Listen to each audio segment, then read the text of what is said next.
초대교회 성도들의 믿음의 삶이 어떠했는가 하는 것을 살펴보았습니다. 그들은 모진 고난과 환난과 시련과 핍박 속에서 비록 육신적으로는 예수님을 보지 못했으나 뜨거운 사랑을 가지고 예수님을 사랑하는 사람들이었고, 베드로 사도가 이 서신을 쓸 당시에 그들이 그 당시에도 주님을 아직 육체적으로 보지 못했으나 예수님을 끝까지 신뢰하며 고난 속에서도 탄식하며 낙심하며 사는 것이 아니라 고난 속에서 영광스러운 즐거움을 가지고 하나님을 기뻐하는 그런 삶을 살았다고 했습니다. 그것이 베드로 사도가 이 베드로 전서를 쓰던 당시의 성도들의 삶의 모습이었습니다. 믿음은 우리의 삶에 참으로 놀라운 힘과 능력과 그리고 축복을 가져다 줍니다. 믿음이 가져다 주는 많은 유익과 축복 중에 가장 놀라운 최고의 것은 우리의 온 영혼이 구원받는 것입니다. 오늘 본문 9절 말씀에서 믿음의 결국은 우리의 영혼의 구원이라고 말씀을 했습니다. 우리는 우리의 행위나 우리의 재산이나 외모로 구원을 받는 것이 아니라 주 예수 그리스도를 믿음으로 구원을 받습니다. 그러므로 이 땅에 사는 동안 우리는 다른 것을 준비 혹시 하지 못한다 할지라도 반드시 우리의 영혼을 위해서 이 구원을 준비하고 이 구원을 소유하는 그런 성도들, 구원을 얻는 믿음을 간직하고 사는 그런 성도들 되시기를 축원합니다. 성경은 우리의 구원 얻는 믿음을 가리켜 보배로운 믿음이라고 했습니다. 여러분의 인생을 가장 값지고 보배롭고 가치 있게 만드는 것이 무엇입니까? 여러분의 몸에 걸치고 치장하는 금은 보석이 여러분의 인생을 존귀케 하고 가치 있고 보배롭게 만드는 것입니까? 우리의 손에 끼고 있는 금가락지가 우리의 인생을 존귀케 하는 것인가요? 우리 가슴 속에는 주 예수 그리스도를 신뢰하는 이 믿음, 우리에게 영원한 구원을 가져다주는 이 믿음이 우리의 인생을 보배롭게 만들고 존귀하게 만들고 진정한 가치를 우리의 생애 속에 부여해 준다고 할 것입니다. 이 믿음이 우리를 구원하고 이 믿음이 우리의 삶에 온갖 은혜를 가져오게 하고 이 믿음이 이 세상을 이기도록 승리하는 삶을 살도록 우리를 이끌어가고 이 믿음이 우리의 삶을 보배롭고 존귀한 가치를 지닌 그런 인생이 되도록 우리를 가꾸어 주는 줄로 믿습니다. 그래서 요번 13장 15절에서 그분께서 나를 죽이실지라도 나는 그분을 신뢰할 것이요 오직 나는 그분 안에서 내 자신의 길들을 유지하리라고 했습니다. 그분이 나를 죽이실지라도 설사 주님이 내 생명을 거두어 간다 할지라도 나는 그분을 결코 신뢰를 포기하지 아니하고 믿음을 포기하지 아니하고 신뢰할 것이라. 이것이 욥의 각오였습니다. 여러분의 인생의 최고의 보안은 무엇입니까? 여러분이 죽을지라도 나는 이것만은 포기할 수 없고 내가 죽을지라도 나는 이것은 버릴 수 없다고 말할 수 있는 그런 존귀한 인생의 가치가 있다면 여러분의 생애에서 무엇이겠습니까? 주 예수 그리스도를 믿는 믿음, 이 믿음이 여러분의 인생에서 죽을지라도 놓을 수 없는 포기할 수 없는 인생의 최고의 가치가 되기를 주의 이름으로 축원합니다. 나는 죽을지라도 이 믿음을 포기할 수 없다는 초대교회 성도들과 욥과 같이 그렇게 이 보배로운 믿음을 끝까지 간직하여서 너는 믿음의 사람이라 칭함을 받는 그런 성도들 되어야 할 줄로 믿습니다. 먼저 우리에게 주어진 이 구원의 믿음, 또 이 은혜의 영광이 얼마나 큰 것인가를 잠깐 보아야 할 것입니다. 하나님은 구약의 여러 선자들 통해서 장차 그리스도를 통해 주실 구원을 미리 예언했습니다. 하나님의 아들 메시아가 이 땅에 가져오실 크고 위대한 측량할 수 없는 은혜를 미리 여러 선지자들 통해서 성령을 통해 말하게 했습니다. 구약의 선지자들은 어느 날 성령의 감동을 받아서 장차 하나님이 허락하실 위대한 이 은혜, 영광스러운 구원과 은혜를 증거했습니다.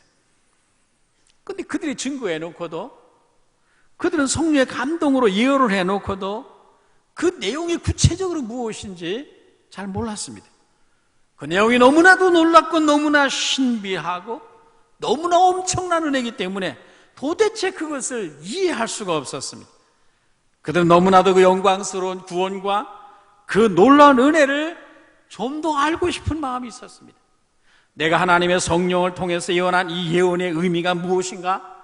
나도 잘 모르는데 그 어마어마한 영광스러운 구원과 은혜가 무엇인가? 나도 그 은혜를 알고 나도 그 은혜에 동참하고 싶다.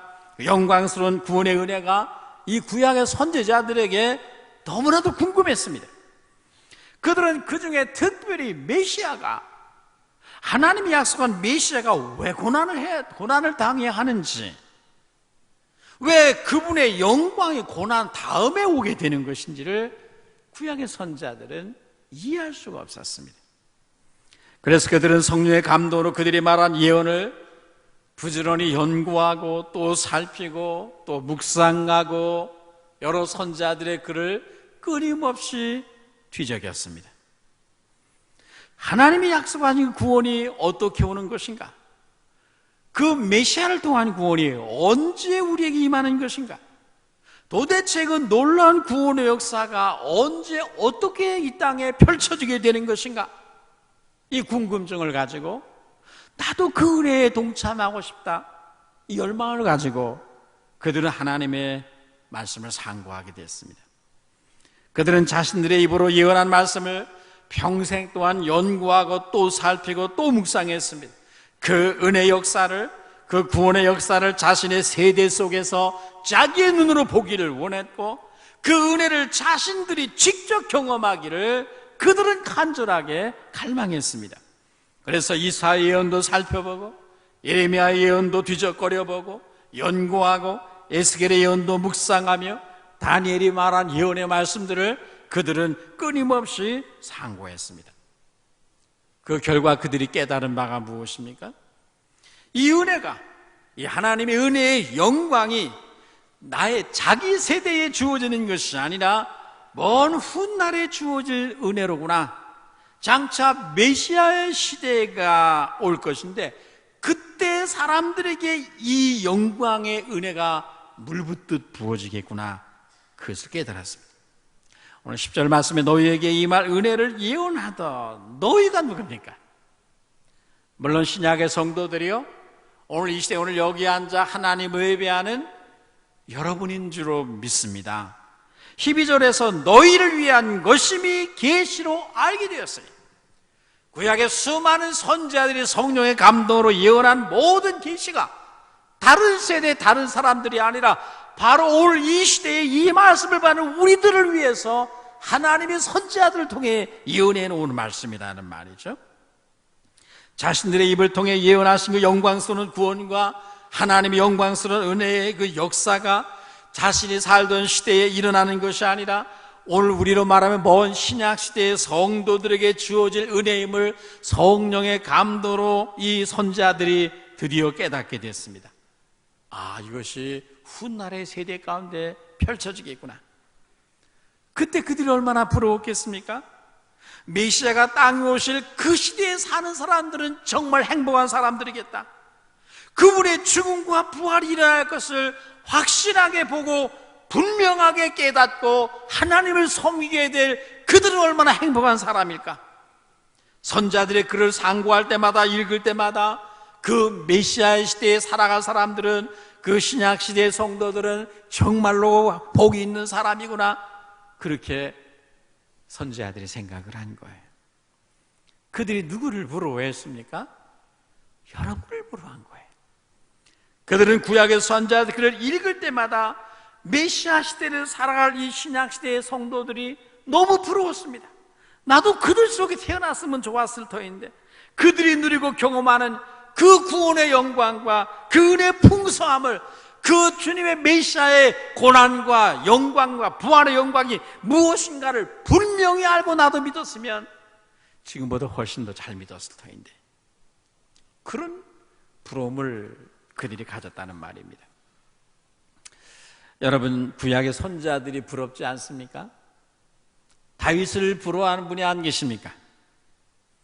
성령으로 본 장래일들을 미리 보았던 선지자들, 미리 하나님이 장차해 주실 놀라운 일들을 하나님의 환상과 하나님의 계시를 통해 미리 보고 선포했던 그 선지자들이 여러분 부럽지 않습니까?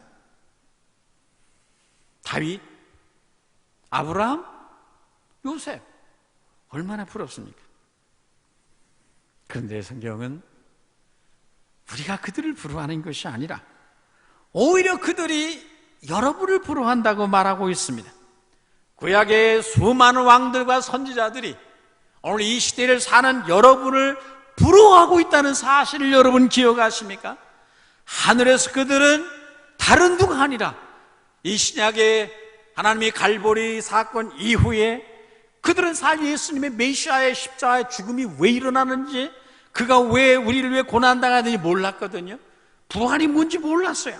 성경에 물부터 쏟아 부어지는 것이 뭔지를 그냥 자기도 알지 못하고 예언한 사람이란 말이죠.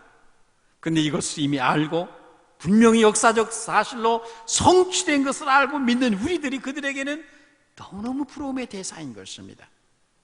그들은 하나님의 아들이 땅에 오고 십자가 죽을 것을 멀리서 희미하게 그저 바라보았을 뿐입니다. 그러나 여러분은 이미 과거의 역사 속에 성취된 말씀을 통해서 확실하게 알고 믿는 거거든요. 왜 예수님이 베들레헴에 태어나야 했는가? 왜 동정녀의 몸에서 태어나야만 했는가를 명확히 여러분은 아십니다. 그분이 십자가에 분명히 죽은 것인 거 압니다. 왜 죽어야 됐는가도 우리는 압니다. 그분이 부활한 거 압니다. 왜 부활하신 것도 압니다. 그분이 하늘로 가셔 성령을 부어주셨는데 왜 우리에게 성령을 부어주셔야 했는 것까지 우리는 정확히 알고 있단 말이죠. 구약의 모든 선지자가 왕들이 모르던 일들을 우리는 알고 믿는 것입니다. 여러분, 구약의 선자와는 여러분 비교할 수 없는 은혜와 진리 안에서 여러분은 오늘 살고 있는 것입니다. 그래서 하늘에 있는 선지자들은 지금 여러분을 바라볼 때마다 여러분을 부러워하는 거예요. 우리가 저들만큼만 주님의 십자가의 구속, 은혜, 부활의 영광을 알았다면 우리는 하나님을 정말 잘 섬겼을 터인데, 우리가 저들만큼만 하나님의 계시를 정확히 의미를 알았다면 우리는 지난날보다 정말 더 영광스러운 즐거움을 가지고 기뻐하며 하나님 앞에 하나님을 뜨겁게 사랑하며 살았을 터인데, 이게 구약의 성도들이, 선지자들이 하늘에서 하는 말입니다. 여러분, 그들만이 아닙니다. 구약의 모든 선지자들과 왕들만이 아니라 하늘에 있는 천사들도 우리의 구원이 너무 신비하다, 너무 신기해. 어떻게 하나님께서 어린 양의 피로 예수 그리스도의 보혈을 가지고 수많은 흉악한 강도 같은 죄를 단번에 씻고 용서하고 하늘의 영광을 그들에게 허락하시는가? 놀랐다. 도대체 하나님의 사랑이 어떻게 이렇게 큰가? 천사들은 날마다 놀라워합니다. 그래서 12절 마지막에서 신약의 성도들에게 주어진 구원과 은혜가 얼마나 놀랍고 영광스러운 것인지 천사들도 어떻게 해요? 살펴보기를 원한다 그랬어요. 천사들 어린 양의 피를 볼 때마다 놀랍고 신기합니다. 구약에는 여기 법궤 뚜껑이 있는데 법궤 뚜껑에는 이 시은서, 속죄서라고 하고 항상 어린 양의 보혈이 피 뿌려져 있습니다. 그룹 천사가 이렇게 내려다보는데 아주 신기한 눈으로 쳐다보고 있거든요. 뭐가 신기해요? 보혈이 신기한가? 보혈의 능력. 야, 신기하다. 이 피가 뭔데? 이 피 때문에 하나님 백성들의 죄가 다 용서받는가? 아니, 이 피가 뭔데? 그토록 죽을 죄인들이 하나님의 용서와 사랑을, 축복을 이렇게 받는다는 말인가? 그래서 이 천사가 이 피를 이렇게 신기하게 바라보는 그 형상으로 법궤가 이렇게 되어 있거든요. 천사들은 어린 양의 피를 볼 때마다 놀랍고 신기하다, 우리 주님의 갈보리 십자가의 피 흘림을 생각할 때마다 도대체 그 피 흘림을 보고 예수의 이름을 한 번 부른 것 때문에 십자가 옆에는 강도가, 흉악 강도가 지옥의 문턱에서 구원받은 것을 볼 때마다 천사들은 놀랍다, 참 놀라워. 아니 그 예수의 이름, 그 예수의 피가 무엇인데 어떻게 그 이름을 한 번 믿음으로 불렀다고 해서 지옥 문 앞에 가 있던 사람이 이 천국의 영광을 누리게 된다는 말인가? 놀라운 은혜일세. 정말 신기한 은혜다, 기이한 사랑이다, 그렇게 말하는 거예요. 저들은 도대체 어떤 사람들에게 하나님이 저들을 위해 아들의 생명을 내어주었다는 말인가? 도대체 저들이 어떤 사람들에게 하나님은 저들을 아들을 주기까지 그렇게 사랑하시는 거지? 도대체 하나님의 아들의 피가 무엇이기에 그 피가 온 백성의 죄를 단번에 속한다는 말인가? 어떻게 그분의 손으로 인해 소경의 눈을 뜨고 앉은 맹이가 일어나고, 그리고 죽은 자가 살아나고, 흉악한 강도가 구원을 받고 이 하늘의 영광을 누린다는 말인가? 야, 하나님의 택한 백성은 도대체 저들이 뭐기에 하나님이 이들을 이렇게 사랑할 수 있는가? 기이하고 놀랍다. 우리도 그 은혜, 그 사랑을 우리도 좀 받았으면 좋겠다. 이게 천사들의 말이나 말이죠. 여러분, 구약의 선자들이 보고자 원했고 수많은 왕들이 경험하기를 갈망했던 그 은혜, 하늘의 천사들조차도 하도 기이해서 살펴보고 또 살펴보기를 원했던 그 영광스러운 은혜와 축복이 다른 누구를 위한 것이 아니라 너희를 위한 것이고 여러분을 위한 것임을 여러분 믿으시기를 주의 이름으로 축원합니다. 모세는 이렇게 말했습니다. 이스라엘의 먼 장래에 주어질 은혜를 바라보면서 이스라엘의 너는 행복자로다. 여호와의 구원을 너같이 받은 백성이 누구냐? 모세가 광야를 지나온 이스라엘 백성들, 비록 그들이 많은 험난한 세월을 보내왔지만, 광야의 모진 고난의 세월을 뚫고 지나왔지만, 모세가 그들을 바라볼 때 모세의 마음에는, 야, 너희는 정말 행복한 사람이다. 이 세상의 수많은 열방과 민족 가운데 여호와의 구원과 은혜를, 그 영광스러운 축복을 너희처럼 받은 복이 어디 있느냐, 그렇게 말하는 거예요. 이것은 이스라엘 백성들만을 위한 것이 아닙니다.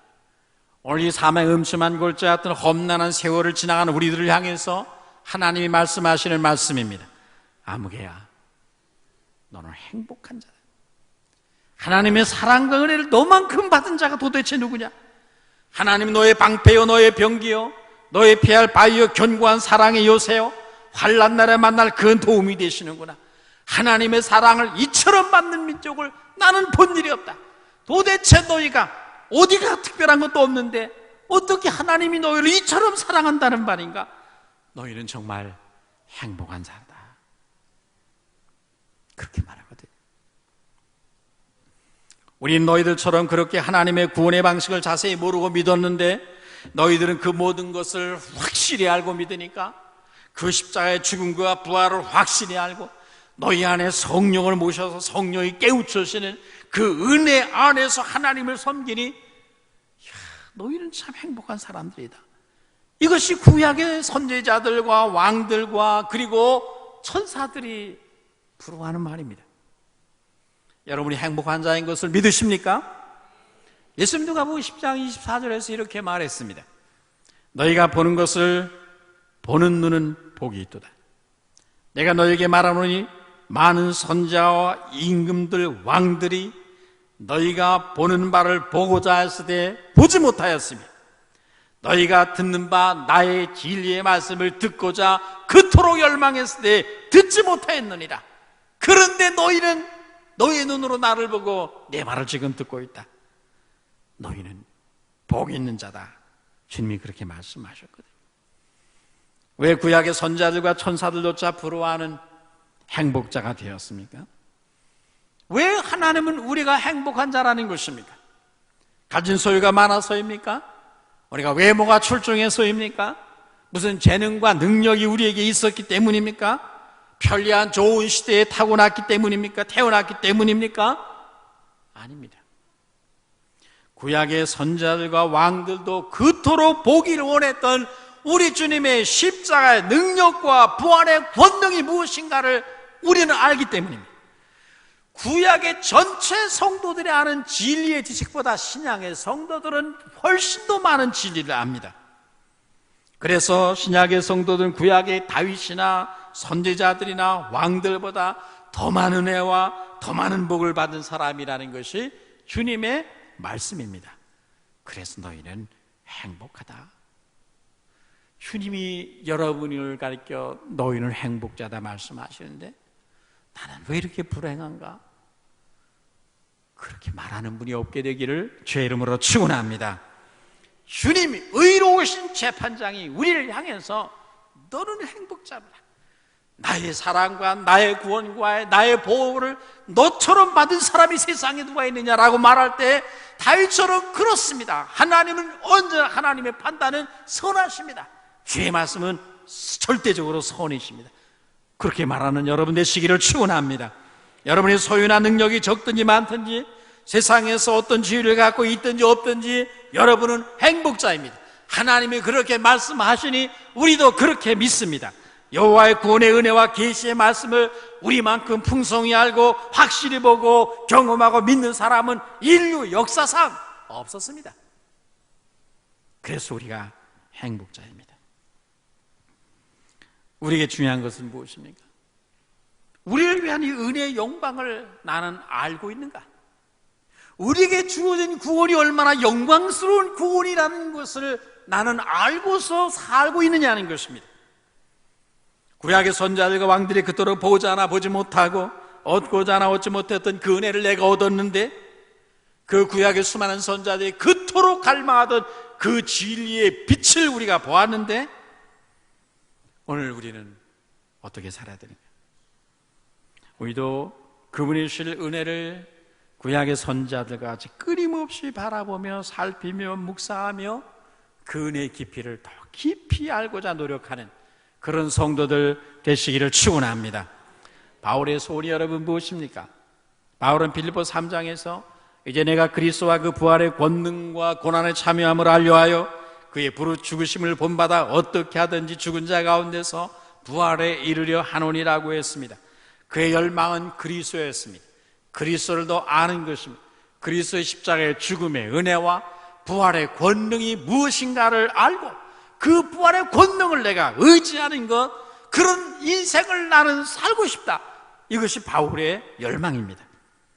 그래서 그분의 사랑과 그분의 십자가의 죽음과 부활을 연구하고 묵상하고 간절히 살피고 진지하게 연구하고 또 상고했습니다. 이를 위해 그는 3년 동안이나 아라비아 광야에 들어가서 혼자 하나님을 관계합니다. 여러분의 소원은 무엇입니까?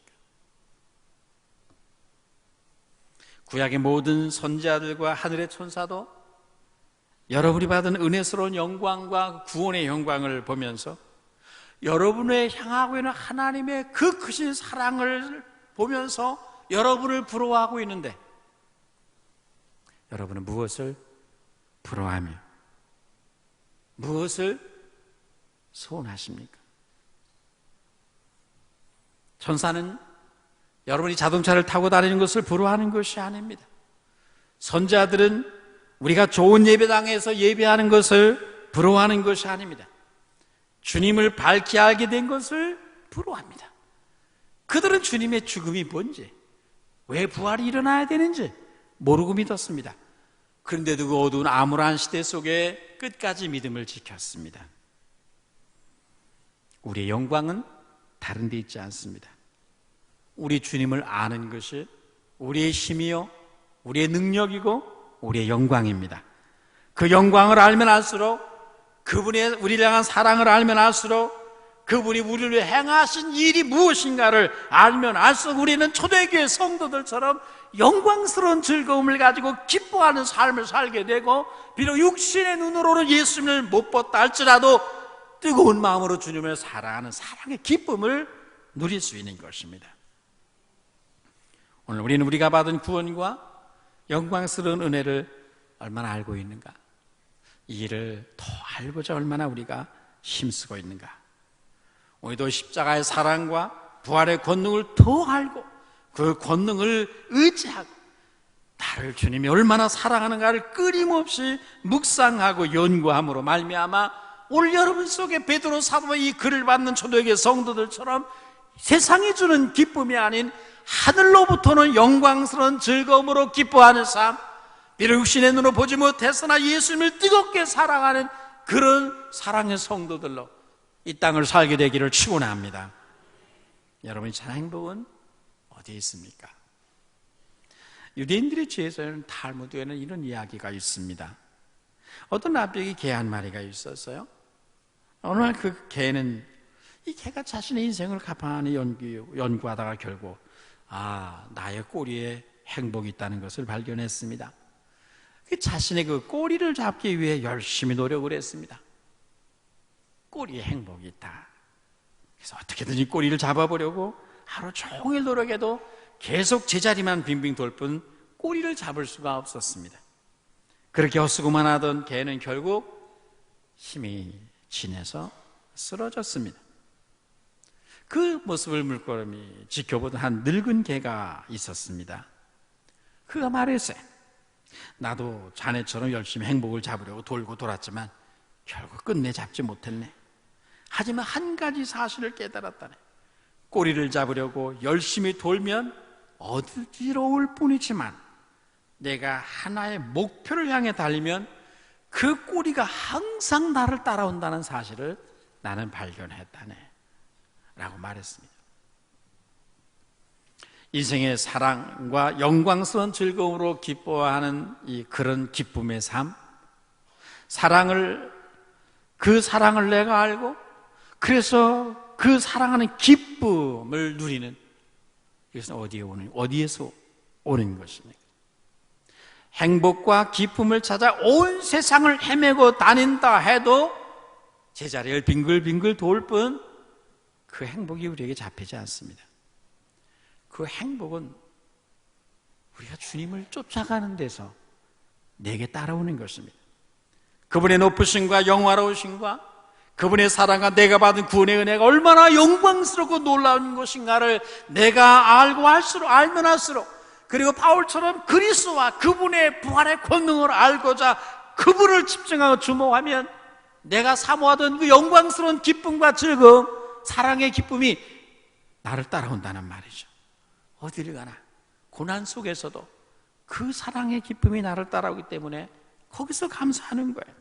이 영광스러운 즐거움으로 기뻐하는 이런 기쁨과 행복이 우리들에게 있게 되기를 주의 이름으로 축원합니다. 베레아 성도들처럼 되십시오.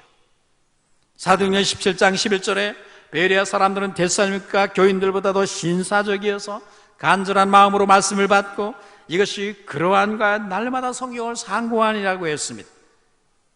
그들은 말씀을 그냥 듣지 않았습니다. 그 말씀을 통해 더 깊은 은혜에 들어가고자 계속 그 말씀을 상고하고자 하는 열망이 있었습니다. 말씀을 듣고 그냥 잊어버리는 것이 아니라 그 은혜를 더 알고자 해서 집으로 돌아가 그 본문을 연구하고 묵상하고 또 묵상했습니다. 그때 성경 글을 신사적인 그리스도인이다 그렇게 말했어요. 오늘 우리 하나님을 더 깊이 알고자 하는 바울이 지녔던 열망, 구약의 선지자들이 성령 안에서 갖고 있었던 이 진지한 열망을 가지고 끊임없이 말씀을 연구하고 묵상하고 상고해서 이 시대에 선지자들로 이 땅을 살아가는 그런 여러분 되시기를 축원합니다. 마지막으로 그런 우리의 마음의 허리를 동이라는 말씀을 좀 보십시오. 12절까지 해서 믿음으로 말미암은 구원의 영광스러운 은혜를 말하는 베드로 사도는 13절에서 그러므로라는 말로 시작을 합니다.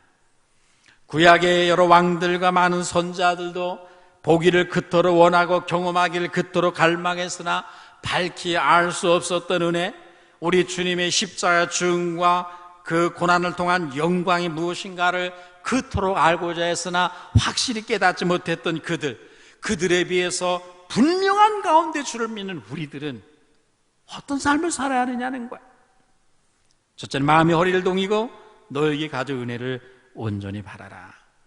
마음의 허리를 동이라고 했습니다. 그러므로 너희 마음의 허리를 동이고 근신할 예수 그리스도께서 나타나실 때 너에게 가져다 주실 은혜를 온전히 바랄지어다. 허리를 동이라는 말씀, 마음을 단단히 먹고 정신을 바짝 차리고 기대하라는 거죠. 구약의 선지자들이 끊임없이 허리를 동이고 그들의 시선을 집중했던 것처럼 우리는 장차 주님께서 가져오실 영광스러운 은혜에 우리의 시선을 맞추고 살라는 말씀이죠. 여러분, 지난날 이스라엘이 애굽에서 구원받기 전날 밤을 어떻게 보냈습니까? 그들 허리를 동였습니다. 신을 신었습니다. 그리고 구원의 나팔 소리가 들리면 즉시 떠날 자세를 딱 취하고 유월절 어린 양을 먹었습니다.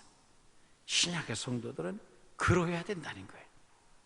허리를 동이고 하나님의 구원의 대망의 천사장의 나팔 소리가 울려 퍼지기를 끊임없이 주목하며 바라보며 살아야 된다는 거예요. 하나님은 그 종들에게 사명을 위해 허리를 동이라고 말씀하셨습니다. 엘리야는 허리를 동이고 아방 앞에서 달려갔습니다. 예레미야는 허리를 동이고 하나님의 명하신 말씀을 전했습니다. 예수님은 제자들에게 허리를 띠고 허리에 띠를 띠고 등불을 켜고 서 있으라고 말씀합니다. 어두운 밤에 너희가 허리에 띠를 띠고 등불을 켜고 서 있으라. 너희 주인이 왔을 때 너희가 허리띠 다 풀고 허랑방탕하고 있는 모습을 보면 너희는 매우 비극적인 사람이 될 것이다. 그런 경고였습니다. 우리가 마음의 허리를 동이고 근신하고 영적 긴장 속에서 우리의 시선을 우리 주님의 영광스러운 재림의 날에 그날에 가져올 주의 은혜를 온전히 기대하고 소망 가운데서 적극적으로 기다리며 살아가는 그런 성도들 되시기를 축원합니다. 두 번째로 순종의 자식들처럼 살라고 했어요. 14절 말씀, 너희가 순종하는 자식처럼 전에 알지 못할 때에 따르던 너희 사역을 본받지 말고 오직 너희를 부르신 거룩한 이처럼 너희도 모든 행실에 거룩한 자가 되라. 순종하는 자식들처럼 그랬습니다. 순종하는 자식들이란 순종적인 자식, 그 말과는 다른 것입니다. 순종이 그 인생의 특징인 자녀처럼 살라는 거예요. 이 순종이란 용어는 듣는다, 들음에서 나오는 말이거든요. 잘 들어야 순종이 되거든요. 그리스도인들이란 듣는 사람들입니다. 뭐를 들어요? 우리 주님의 음성을 잘 귀 기울여 듣는 것입니다. 복음에 귀를 기울이는 사람, 주님의 진리의 음성에 삼가 잘 귀를 기울이고 그 말씀을 순종하는 자들이 그리스도인입니다. 순종은 듣는 데서부터 오는 것입니다. 주님을 주목하고 그분의 말씀을 삼가 잘 귀를 기울이고 그 말씀에 순종하여 그 순종이 그 인생의 특징인 사람, 여호수아와 갈렙과 같은 순종의 자식들, 그 생애가 순종의 특징인 그런 여러분 되시기를 축원합니다. 여러분, 우리 자녀는 아버지를 닮아야 되지 않습니까? 닮지 않으면 그 자식이 아니죠. 입술을 닮든지 뭐 손가락을 닮든지 발가락이라도 닮아야 자식입니다. 닮은 곳이 없으면 그는 자식이 아닙니다. 다른 사람의 자식입니다. 우리는 하나님의 자녀입니다. 하나님을 닮은 구석이 우리에게 있어야 합니다. 그리스도의 성품을 본받은 어떤 구석이 적어도 한 가지라도 우리 안에 있어야 합니다. 내가 예수의 성품을 본받은 것이 한 가지도 없으면 그는 예수의 사람 아닙니다. 거듭난 사람 아닙니다. 우리는 어떤 곳에서 하나님을 닮았는가? 우리는 어떤 곳에서 신의 성품에 참여했는가? 즉 그리스도의 성품에 내가 참여하고 있는가? 나의 성품과 삶에서 나는 주님을 어떤 구석에서 나는 닮고 있는가? 적어도 한 가지는 닮아야 하나님의 자녀예요. 한 가지도 예수 닮은 것이 없다면 여러분은 마귀의 자녀지 하나님의 자녀일 수는 없습니다. 속담에 새도 가지를 가려 않는다는 말이 있습니다. 장자의 책에 보면 원추라고 하는 새가 나오는데 이 새는 남해에서 출발해서 북해를 향해 날아가는데, 가는 도중에 오동나무가 아니면 앉지 않고, 대나무 열매가 아니면 먹지 않고, 그리고 감로촌이 아니면 마시를 않는다고 그래요. 새도 하룻밤을 앉아 쉬어가도 나뭇가지를 가려서 앉고, 먹을 것을 가려서 먹고, 마실 물을 가려서 마신단 말이에요. 근데 우리의 영혼이 하나님으로부터 특별한 은총을 받고 선택을 받고 사랑을 받은 우리들이 어떻게 아무 자리에나 앉고 아무거나 먹고 아무거나 마시겠습니까? 그리스도의 피로 사심받은 우리들이 이 땅에 사는 동안 순종의 자식들처럼 우리의 인생의 특징은 늘 하나님의 말씀에 순종하는 것이 여러분의 인생의 특징이 되시기를 주의 이름으로 축원합니다. 마지막으로 나그네로 있을 때를 두려움으로 지내라고 했습니다. 17절입니다. 외모로 보시지 않고 각 사람의 행위대로 심판하신 이를 너희가 아버지라 부른즉 너희가 나그네로 있을 때를 두려움으로 지내라. 나그네로 있을 때를 두려움으로 지내라고 했습니다. 왜 두려움으로 지내라는 것입니까? 하나님이 나그네로 사는 동안 우리의 삶을 겉으로 드러난 행위나 외모로 판단하지 않는다는 거예요. 우리의 마음의 중심을 보시고 정말 우리가 외모로는 그렇다지만 정말 마음으로 하나님을 거스르는 삶을 살지 않는가 공의롭게 판단하시고 심판하시는 분이라 말이죠. 그래서 혹시 내가 이 땅을 나그네로 살 때 행여나 나는 이것이 옳다고 생각하는데 하나님의 뜻을 거스르는 건 아닌가? 내가 하나님을 대적하는 건 아닌가? 내가 하나님과 싸우고 있지는 않는가? 이거 항상 두렵고 떨림을 가지고 살아야 된다는 거예요. 그럼 미국 보스턴에 가면 미국 최대의 명문 대학인 하버드 대학이 있습니다. 그 하버드 대학 정문에 보면 비석 하나가 서 있는데 그 비석에 외모로 사람을 취하지 말라는 글귀가 새겨져 있습니다. 그 하버드 대학이 왜 이 글을 새겨놓았냐면 한 유명한 일화가 있습니다. 오래전에 미국의 서부에서 한 캘리포니아에 아주 돈 많은 부부가 있었습니다. 저들은 자기 일생 동안 모은 그 엄청난 돈을 가지고 무언가 사회에 뜻 있는 일을 한번 해보고 싶었습니다. 그들의 관심은 교육에 투자하는 거예요. 모든 평생의 이 후대를 한번 교육시키는 것이 이 사람의 꿈이었습니다. 당대 최고의 명문인 동부에 있는 하버드 대학 총장을 만나서 어떻게 대학을 설립하고 운영해야 되는가 이걸 상의하려고 그 캘리포니아에서 수억마일의 동부까지 달려와서 학교에 도착을 했습니다. 정문에서 수희에게 그 하버드 대학 총장을 좀 만나게 해달라고 요청을 했습니다. 그랬더니 이 수희가 가만히 이 사람의 노인 부부를 보니까 옷차림이 그냥 평범했습니다. 외모가 별 볼 일 없었어요. 수희가 보니까 이 사람을 어떻게 총장한테 소개시키겠어요? 수희 마음에 이 사람을 없이 여기는 생각이 들어서 그냥 불친절하게 대했습니다. 그때 이 부인이 자기 남편에게 여보, 이만한 대학을 하나 설립하려면 돈이 얼마나 들을까요? 그렇게 자기 남편에게 물었습니다. 수희들이라고 한 말인지 모르겠어요. 수희가 옆에서 그 소리를 듣고는 기가 막혔습니다. 아니 이렇게 허술한 옷을 입은 사람이 이런 대학을 세우겠다고? 그래서 이 사람을 정신 나간 사람 취급을 해버렸어요. 수희가. 결국 노부부는 하버드 대학 총장을 만나지 못한 채 쓸쓸하게 걸음을 돌이켰습니다. 그 부부는 캘리포니아 고향에 돌아가서 자신의 그 전 재산을 다 기증해서 미국 동부의 하버드 대학에 버금가는 좋은 명문 대학을 설립하도록 요청했습니다. 그 대학이 미국 서부의 최고의 명문인 스탠포드 대학입니다. 그 스탠포드 대학이 설립돼서 개강을 하는 그날에 동부에서 하버드 대학 총장이 이 스탠포드 대학의 이 개교를 축하하기 위해서 왔습니다. 거기에 왔다가 이 스탠포드 대학이 어떻게 설립되었는가를 듣게 됩니다. 속이 상했겠어요? 안 상했겠어요? 얼마나 속이 상했겠습니까? 이 스탠포드 대학이 이게 사실은 이 대학을 설립한 자가 그 어마어마한 돈을 가지고 하버드 대학에 기증하러 왔었는데 하고만 수위가 이 사람 외모만 겉으로 드러나는 모습만 가지고 판단했다가 자기 학교에 어마어마한 손실을 끼쳤거든요. 그래서 하버드 대학 총장이 자기 대학으로 돌아와서 정문에다가 비석을 세웁니다. 그래 큼직하게 글을 써놓습니다. 외모로 사람을 취하지 말라. 사람은 외모로 사람을 판단하다가 실수를 합니다. 겉모습만 가지고 겉으로 드러난 일만 가지고 판단하다가 하나님의 뜻을 거스릅니다. 하나님과 대항합니다. 하나님과 싸웁니다.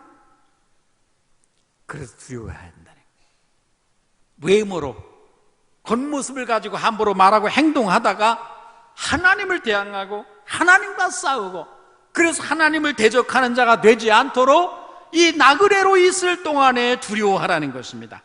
내 눈에 보이는 대로 생각하고 내 눈에 보이는 대로 판단하고 그저 들리는 대로 소문 들리는 대로 판단하고 행동하다가 하나님을 대적하고 하나님을 거스리고 하나님과 싸우는 자가 되지 않도록 하나님과 원수가 되지 아니하도록 네 인생의 나그네로 사는 동안에 너는 항상 혹시나 하나님을 대적하지 않을까 힘이 두렵고 떨림을 가지고 살라는 거예요.